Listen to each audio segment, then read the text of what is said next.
Miss Transformers 96 here with another video review, this time of Superhero Squad, Doctor Doom, and Reptile. Here they are in a package, very nice package. Let's just get them out. And here they are. Let's start with Reptile.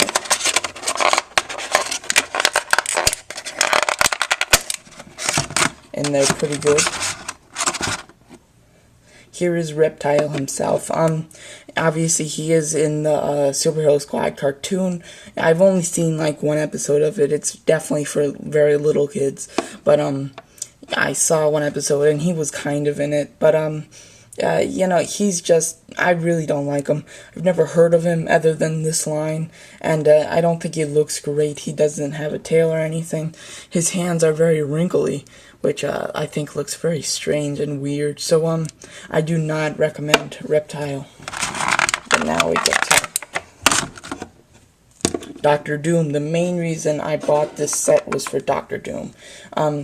He looks just pretty awesome right here, and when he has the sword up, it just looks awesome. Great head sculpt, some good detail, no waist articulation or legs, but he's got a hinge on both arms. The sword is a bit kind of bent, just a bit, but it bends back pretty easy, so you really don't have to worry about that. The gold and silver highlights are just great on him, and no mispaints at all, really. I've never seen one on here, which is great. Yeah, I think that they both look great up next to Abomination and the Thor. I think they're great. So I wouldn't pay extra for this set.